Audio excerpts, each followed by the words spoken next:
and welcome to the Fantasy Rewind podcast. I'm your co-host, Dylan Stoll, and I'm joined as always by my friend Mike.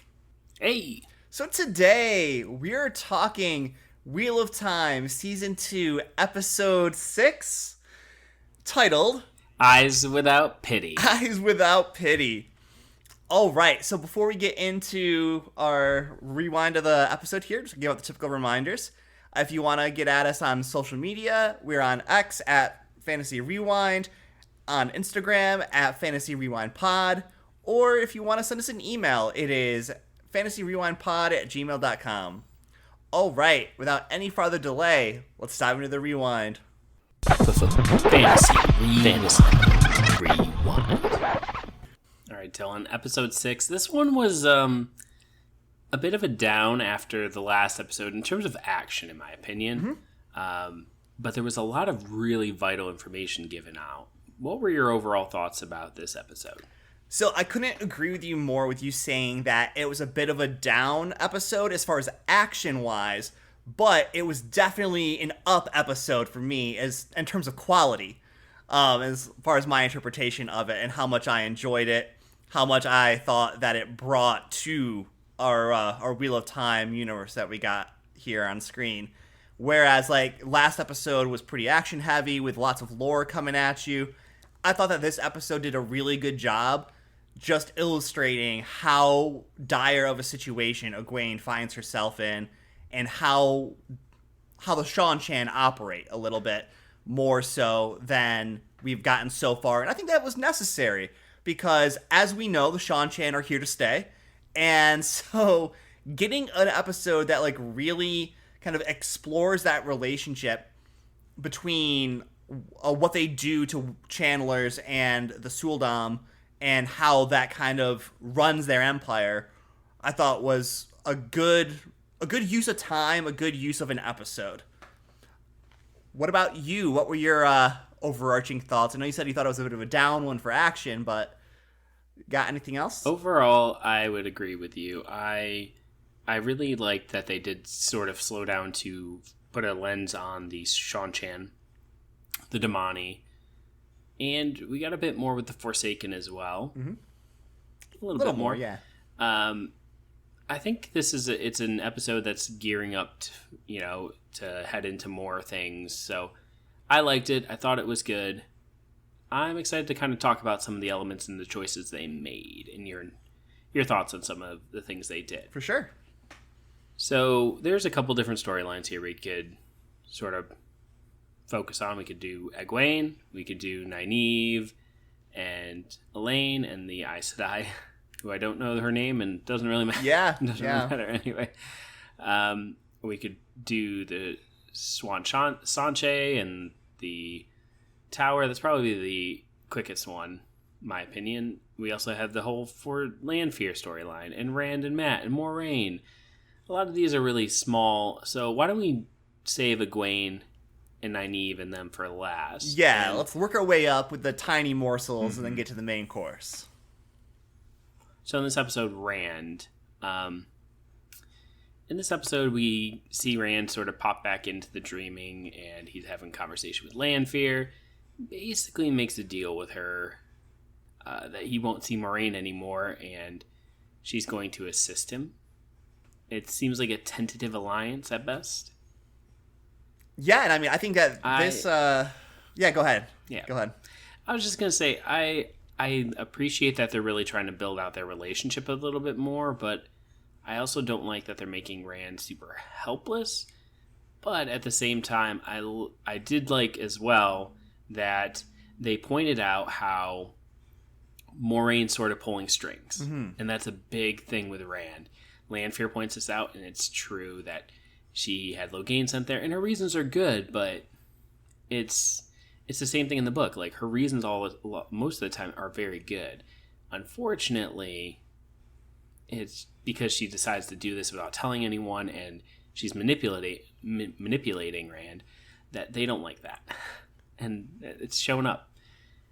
I also like that there was some consequences for Moiraine in terms of her family. Yes. Like, her younger sister and her nephew just are, like, giving up on her, and for good reason. Now she does sort of make amends at the end, but it's kind of it's nice to see that it's showing her duty over everything, peace that she has, and also her manipulation.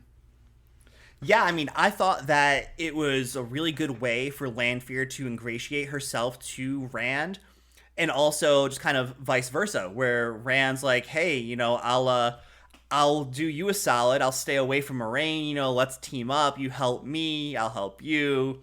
We've been in this relationship the last however long, 6 months or whatever. Let's keep the good times going." And I thought it was really a very valid way for Lanfear to get in with Rand, because after the trust with her has been shattered by the reveal that she is indeed a Forsaken, Rand is understandably wary of her.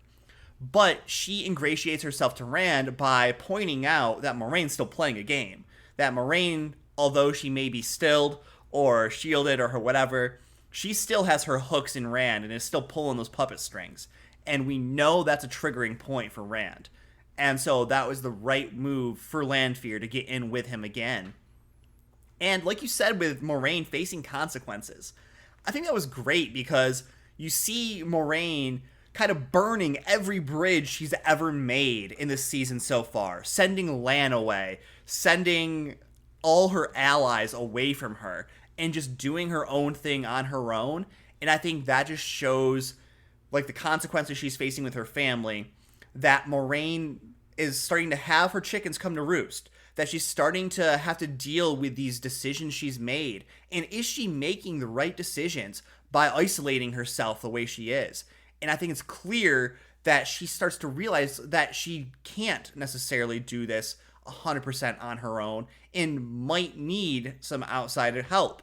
Who that is, what that help looks like is up for debate, but I think having it... Tom Merlin? Yeah, Tom Merlin, maybe. We'll see if he comes back in the show or not. I like what you brought up there about her ending up having to rely on people. I think that's going to be a big shift for her going forward. I kind of like that they did this with her, though, because there is this whole piece of, dark friends, so who do you trust? Mm-hmm. I will say that I have some friends and family who have been watching The Wheel of Time, and they really enjoyed the first season. And my father-in-law was like, I don't know what's going on the second season. And I'm sitting there like, it's so great. But he's like, it's just, I can understand where he's coming from. He's like, I don't know who these people are, what they're doing. Like, because they did sort of have actions before context, and with the Seanchan at least. Yeah. Now, my one friend who's watching, her complaint, she texted me. She was like, what? Why is Moiraine just throwing Lan away? And so I like that you brought up that she's burning all these bridges. She's trying to do this alone, partially probably because she feels like she's not as powerful without the, she's a bit of a danger, right? She has all this really important information. She's got a target on her back. She doesn't have the power to protect Lan anymore, so I'll send Lan away to protect him. I don't know who to trust, because anyone could be a dark friend. So there are these elements there that sort of leads to why she might be doing a lot of this. But at the same time, it can be kind of confusing. Like, why would you just throw Lan away? And as I told my friend, I was like, this isn't how it happened in the books. Yeah. She does eventually do this, right? But not for a while still.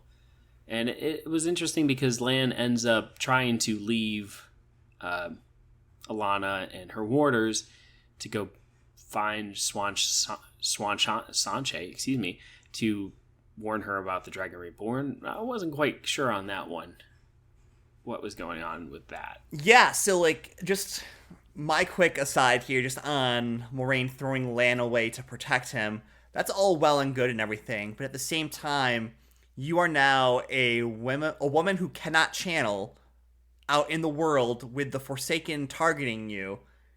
This, out of any time in your Aes Sedai career, is when you need a warder. So it might be that Moiraine wants to try to protect Lan, but she needs to protect herself too. If she is so important with all this knowledge and it's important to her to guide the Dragon Reborn. She needs to be alive in order to do that. So her throwing Lan away was dumb, in my opinion, and just being blunt. But listen, I don't disagree with you. Yeah, I think that the decisions that have been made as far as with this episode, trying to make her be like, okay, you know what? I'll take your stupid sandwich. I'll eat your sandwich. I will play nice with my family and not just be this domineering, like, isolated hermit who takes and takes and takes and never gives anything. I will give back some of the love that's being shown to me. I think that small kindness of that conversation with her nephew about, like, I ate your sandwich. It was still very good. But, like, I thought, like, that little throwaway portion there was nice to show Moiraine starting to kind of give back some of the affection she has been shown. Agreed. We do get a meeting here in Cairhien, since we'll kind of stay here. Yeah. Cairhien's where it's After Rand leaves his dream and leaves Moiraine, he does go to see Logain, this was a cool scene, him embracing the source, learning that he can't surrender to it, he has to take it. Yes. So he's starting to teach himself, and we know we can read between the lines here. The reason he's doing this is because he's like, I need to be able to protect myself from Lanfear and whoever else. Yeah, just protect himself in general. I mean, he's learned some of the sword forms from the older gentleman who's at the asylum there, but the sword forms will only get you so far when you are facing people who can use the one power. So him just, like, doing a cursory lesson with Logain just to see how strong he is really was really needed. Oh, agreed. I think it was a good showing. We then have Rand meeting up with Mat, who is in Cairhien. I think we called that. Oh, totally. With Min, and Mat found Rand, and they had a really great embrace, and they're going back together, and they're heading to Falma. And what I really liked about this scene here was when Mat told Rand, oh, you know, everybody needs you. And Rand says to Mat, they need you too. And just like that kind of building back of the bridge that was burned when the choice to have Mat abandon all his friends was made. I think that line, that little bit there, did a little to repair that, and you could see the impact that line had on Mat. Yeah, I think so too. I actually like this actor who's playing Mat. Me too. I think he does a really good job. Honestly, I couldn't help during the scene, and I know I'm not going on the content. I'm really focusing on the character right now, but I really couldn't help but just be like, this is the Mat I was hoping for. Yeah, I mean, like, I honestly never had any problem with any actor that's played Mat so far. It's more so been the writer's decisions to have him do the things that he's done, but the portrayal that Donald Flynn here, this new actor that replaced Barney Harris, the Donald Flynn Mat just feels so much more like Mat to me. Like he seems much more like Mat, and I'm so happy to have him there. Oh, me too. And I think too the writing for him has gotten a bit better. We're starting to gear him back towards his original character in a lot of ways. It's going to be interesting to see what they do with this plotline of him killing Rand. I think there's going to be a twist there, obviously. Right. There usually is. Yes. Because, you know, Min's visions always come true unless they change that in the show. So my guess is that it's going to be someone that maybe looks like Rand, a.k.a. Ashamael, or something else. Or there's going to be some circumstance that needs to happen in order for that he has to do it, right? Because there's no way he would do it. And I did like that line between him, or that kind of conversation between Min and him.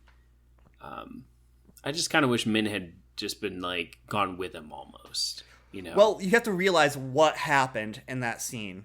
Min basically revealed herself to be a dark friend and said that she led Mat here because she was told to lead Mat here. And of all the things, again, like making Min A dark I know. friend. Borderline dark. Well, we'll say borderline dark friend because she didn't really. She hasn't sworn any oaths, but this is a very gray line to kind of walk her character. A very dangerous line of shattering who this character is. But by her telling Matt that, it betrayed all trust Matt ever felt in her. Anything that, any relationship that they had been building as far as friendship wise, gone. Shattered. Yeah. And now she's told Matt, you have to stay away from Rand because you're going to kill him. And even though Matt doesn't ever think he would do that, I feel like Matt still just doesn't trust himself. He doesn't know like what he will and what he won't do. And while he was in denial about abandoning his friends, which again was because the writers made him do that, but he was in denial about that. And the actor leaving. And the actor leaving, yeah, sure. I think that probably forced a bit more on there than. But by him being in denial about doing that, and then kind of coming to terms with it when Leandrin put him down a couple episodes earlier, like saying, your friends didn't leave you, you left them, you know that, you've been lying to yourself about it. It kind of makes him wonder, I feel like, what else he's been lying to himself about. Is he lying to himself that he wouldn't hurt his friends if he needed to? That he wouldn't hurt Rand if he needed to? And so, like, I just think that by Matt not going with Rand at the end when Rand attempts to leave to go to Falma and just hiding out there and watching it, you can just, like, see Matt kind of whimpering and crying to himself as he's standing there disappointing his friends yet again. And just, like, the damage that's causing him. But I think it's because he doesn't fully trust in himself either, and doesn't want to hurt or let his friends down, so he's going to stay away. Anyway, that's kind of, well, that's not it for this. Lan comes and tells Swan about the Dragon Reborn, presumably. She comes to Moraine and Cairhien. Lan and Alana scoop up Rand at the end of this episode, and yeah, that's kind of the end of Cairhien right now. Well, so here's something I did want to bring up to you. So we just talked about Matt watching Rand walk away and not really going with him to Falma. So when Matt watches Rand go, I almost wonder like how far away Rand was when Lan and the Aes Sedai scooped him up. Because if Matt just stood by and watched him get taken basically by the Aes Sedai and by Lan and just stood by and did nothing, that's almost worse in my opinion than just not going with him in the first place. I think we're going to find out what happens here with that later on. I don't know with Matt's character. I didn't really see him, so I'm going to be interested to see the next episode and how his reaction sort of leads into this. We already know that Swan knows that Rand is Dragon Reborn. Right. But I like, too, that they have Leandrin there with her. Very interesting. Also very odd that she got there so quickly. There has been like a little bit of like fast travel happening this season so far. And I mean, It's not really explained, but we're supposed to just go with it, accepting that they just rode their horses really quick, or we don't really know how far away things actually are. But we'll see if they keep that up, or if it takes them longer to get to certain locations than others. Yeah. Anyway, I'm good with Cairhien. Yeah, let's go. We'll find out more going on. So let's hop on over to, I guess, Egwene and everyone in Falma, right? Yeah, because I mean, I don't really think there's much to say about Swan and anyone like that. It's basically they were unseen. She was unseen. Swan wasn't actually in this episode. She was just more so mentioned. No, she was seen. She was seen? Yeah, she was in the carriage. Oh, Lan opened the door, daggers. At the end, she's like going up the stairs to go see Moraine. But I mean, really, you're right. She is practically unseen. Yeah. Anyway, yes, let's get to Falma. Now, I want to talk about the Seanchan culture for a second because they really bring this into focus. You know, they have Loyal serving High Lady Suroth, and she is basically having him do a sacred thing. The Seanchan in this episode, we really see the perversion of just life.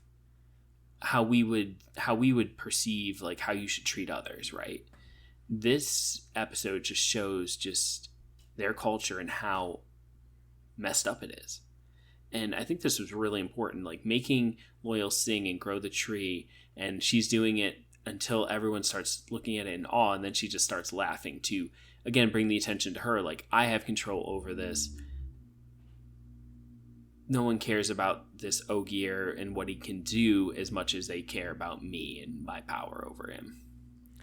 Yeah, and Suroth does refer to Loial as her Dakelvel, which, again, is basically her servant, who in the books walk around either naked or in a sheer gown, basically. And I'm very happy that we're getting what we're getting on screen here instead, just because that could be very, very interesting to see a bunch of naked people walking all around like that. Oh yeah, but I mean, you could just see the look on his face. It was almost like they were making him like show himself in front of them, right, you know? Right. Or and like I really think that what Suroth tried to do in this episode in the beginning here backfired on her, which was her show her power, her domination. Oh, I have this oddity, this Ogier. I can make him sing to grow this tree. And then when she realized, oh, people actually care about what he's doing, I'm going to diminish him again by laughing and bringing attention to me. Which really, to me, it just seemed a little odd because we know that, at least in the books, the Seanchan have Ogier of their own. That Ogier aren't like some weird oddity that they've never seen before.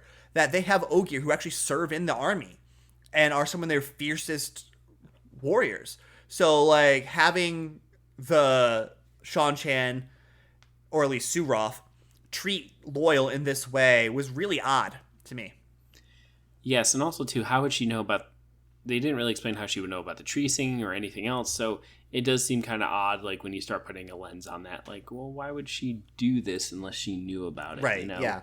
So, I mean, they could have maybe explained that a little bit in all their chitter chatter, just really quickly. Like, oh, like they only save this in our country; they won't do this in front of us, but here I can make him do it, or something. Right? Something like that would have been easy. Lines. Yeah. But anyway, yeah, that's kind of it. But we do get this leads into Loial talking with, the Shienaran prince there, who they basically been keeping tabs and trying to figure out a lot about the Seanchan, the Damani, and all of it. And they find out that Egwene has been taken to the kennels. They also have a really important line about the horn, yes, and that it's just unguarded. And that's gonna come up later on, definitely. But it shows again their culture differences. Like they're just willing to leave this treasure out in the open because no one will touch it. Exactly what I was gonna say. Honor system is so important. Yep. So important that they can just leave treasure unguarded. No one in their right mind would try to take it, or else they'll die. Except the Damani. Except they Damani. They protect. Yes. Them. Yeah. Now let's get in on the Damani here. And this is really the meat of this episode. Yes. And it was really important. We see, again, I'm going to use that word, perversion of just human life. Mm-hmm. This is slavery, but in so many ways, so much, I don't want to say so much worse, but like so much more. It's not just telling someone what to do and not paying them, but it's just like abuse of the mind, the body, the identity. Yes. Which I guess slavery would technically be all those things, mm-hmm. but you see it and it's just so visceral. Like this is in a lot of ways how I imagined this, and it did give me that feeling I got when I read this book the first time. The horror, like these people are doing this to like Egwene, to these other people, like making them lose their identity and lose who they are. And we just see I don't want to get into all of it, but the physical torture of it, like the hopelessness.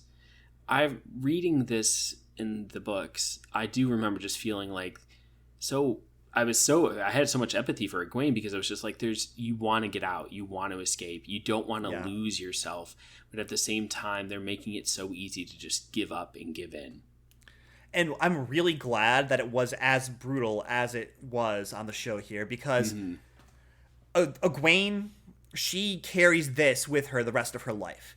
And so for us to see exactly why that's the case is so important. Also, like you said, just like having the Seanchan not just make these women use the one power for their benefit. That's not what they're doing. They're saying you are not a woman. You are not a person. You are a Damane. You exist as an animal for us to control and use as we will. And just like the dehumanization of it all, I feel like the best part of it comes at the very end for Egwene here, where this entire episode, Egwene's plotting about how she's going to get out of her situation, how she's going to take that water bowl, smack Rena over the head with it, and then beat the ever-loving crap out of her when she's on the ground, and then escape. And because of that, Egwene cannot touch the water basin without feeling immense pain, because she doesn't view the water basin as a water basin. She views it as a weapon. And Damane are forbidden from touching weapons or items they perceive to be as weapons. And I think that this just comes in and shows how important in this world Robert Jordan has created that perception actually is. Because the Damane's perception of a weapon could be different from what other people perceive as a weapon. And Aes Sedai's perception of the truth can be different what other people view as the truth. And so that manipulation of those items within their specific perception areas is just very important in this culture. And so with Egwene breaking at the end of the episode, where she's finally able to, after getting the ever-loving crap beaten out of her, pick up and touch the water basin and pour a glass of water, it shows that Rena's torture, Rena's beatdowns have left such an impressionable change on Egwene that she no longer sees herself capable of using that water basin as a weapon. Or escaping. Or really. Escaping, yeah. And so I mean, that collapse of spirit, I thought was really the breaking point for Egwene, and you just see her releasing that scream towards the end of the episode that really highlights it. Yeah, and we get this echoed in the secondary storyline in Falma with Nynaeve and Elaine and the Aes Sedai they met, where the Aes Sedai says that she had been there with 3 other sisters. 2 had died, all their warders had died as well, and 1 sister had been captured, and they had gotten an Adom, which I like that they did this. Mm-hmm. They got an Adom because this is going to sort of speed up some of the process, some, as well as highlight Elaine's capabilities of, working with those materials. And I know in the books too, they got one as well and used it, but I think this was a nice little touch, and to have this conversation and to admit too that Liandrin was a dark friend, all of this wrapped into one. Was really good.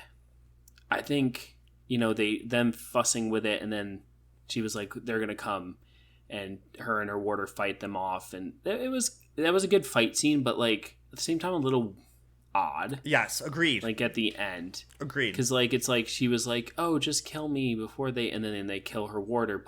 And then she kills one of the Suldam while the other one watches. I don't know. It was kind of odd. It was odd.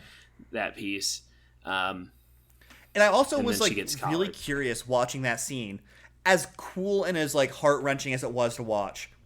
I was really curious about the 3 oaths during that scene, because her life was in danger. She knew her life was in danger. Okay, yeah. Her life of her and her warder, so she could do whatever she wanted. Yeah, and so she decided to make them into little boxes, but. It was pretty brutal, and that scene definitely you felt the despair that she was feeling, and that she was doing everything she could to not get captured. She'd rather die than be collared. And unfortunately for her, that wasn't an option. Correct. And I do like that they brought that up. I'd rather be dead than captured, because she knew what was going to happen. Right. And we find out what happened to the other sister. She was one we had met earlier on. And yes. She had been converted. Yeah. Probably Pora, if I had to guess. I would guess that as well. And I think it was very interesting because you just hear Egwene screaming when she breaks and touches the water basin for the first time. And then you hear this voice, "You lasted longer than I did. I was the head of the Blue Aja." And just like this like non-human voice, basically, like very like devoid of emotion, devoid of anything resembling personality. She just is so like droning and broken. You just hear how broken this actress is. And then you just see her sitting there just like saying these words. And it was the woman that we had met in the bathhouse when Egwene, or no, not Egwene, when Moraine had met with her before. She was at the tower. Mm-hmm. Yeah. But that's, I mean, we could get in a little more into like the whole process, but I don't think we really need to talk too much about it. I think they did a really nice job of showing that the Damani can't touch the Adom. They can't hurt their Sueldoms. The Sueldom can give them pleasure from them doing what they want to. Like when Egwene lit the tree on fire, she was like, good, and treating her like a dog. Like, here's treats. Oh, you're not obeying me? You get kicked, or a little bit worse than that. Yes, you get beat. Yeah, and so they really did a nice job of showing all that. And yeah, I'm interested to see how far they sort of take Egwene's training, and if she'll continue to have some fits of fighting, because I don't think in the books there was ever a point where she was really broken. There was definitely her almost there. Yeah, she was like teetering on the edge of getting there. Yeah, so I kind of hope they have her kind of go almost back and forth a little bit with it.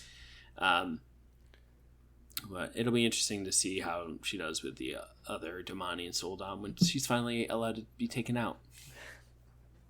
Yeah, I mean, all in all, I thought that this episode, again, was a pretty strong one, in my opinion. I thought that it was done really well.